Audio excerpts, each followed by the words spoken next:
तुम समझ रहे हो कि हमारा यही कर्तव्य है कि इनका पालन पोषण करके खूब चाहे जितना पाप कर्म करें।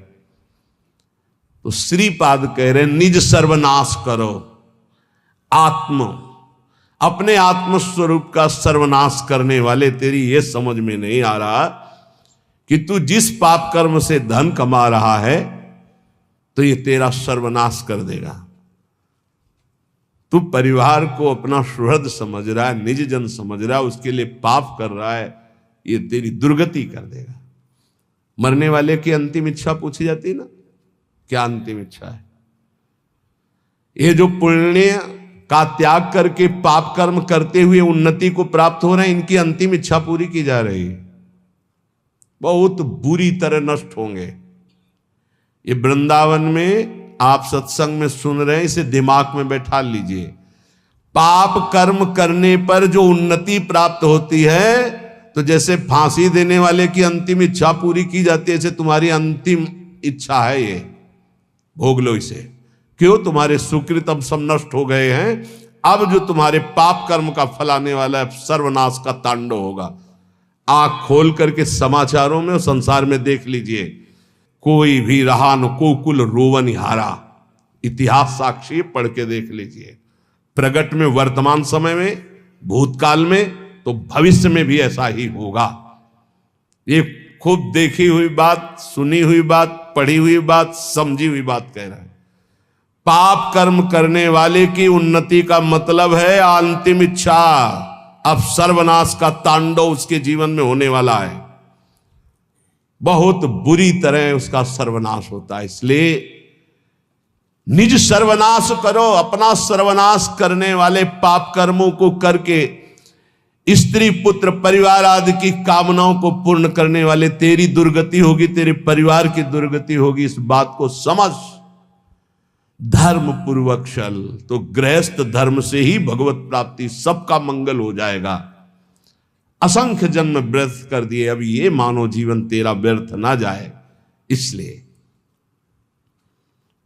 कोई तुझे ऐसा भी समझाएगा, ऋण ग्रस्तो यायाम कथमह वृंदावनम अहम।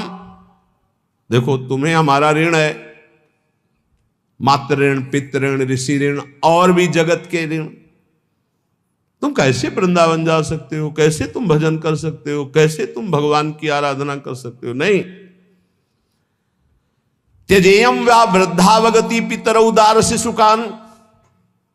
देखो तुम्हारे वृद्ध माता पिता हैं, इनको कैसे, देखो तुम्हारे छोटे पुत्र हैं, इस पत्नी है, इनकी मदगत प्राण, ये तुम पर प्राण न्यौछावर किए, तुम माला लेकर बैठने वाली बात सोचते हो? नहीं नहीं। कथम मां मज्जीवान बत परिहरेयम निज जनान। तुम कैसे अपने निज जनों की याद छोड़कर भगवान की याद कर सकते हो? नहीं। ऐसे फांसता है मोह जाल संसार का। संताशिश्लाघ्यो भूतेत्य फल कलनो मुह्यति कुधी। ए दुर्बुद्धि, इसमें मत फंस। इसका तात्पर्य ये नहीं कह रहे कि भाग करके बाबा जी बन जाओ। इसका तात्पर्य कह रहे इनके द्वारा मोह जाल में फंसकर पापाचरण मत कर। धर्म के द्वारा अपने, तभी हमका प्रणाम है उनको जो रिक्शा चलाते हैं, मेहनत करते हैं, ठाकुर सेवा विराजमान किए हुए, नाम जप करते, कंठी तिलक धारण किए हुए, राधा राधा कहकर बोलते हैं। धन्य है उनका जीवन। पापाचरण करके, धन कमा करके सोचते हो परिवार को सुखी करके हम सुखी हो जाएंगे, कदापि सुख नहीं मिलेगा।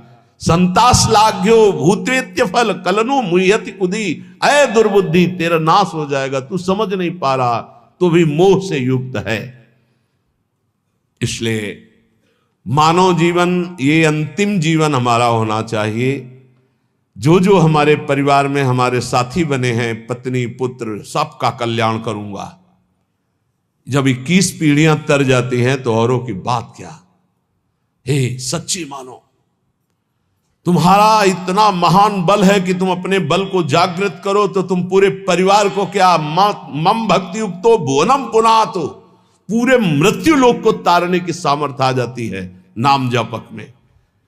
राधा नाम मत भूलो। पाप कर्म के द्वारा कमाया हुआ धन सर्वनाश कर देता है। ये दिमाग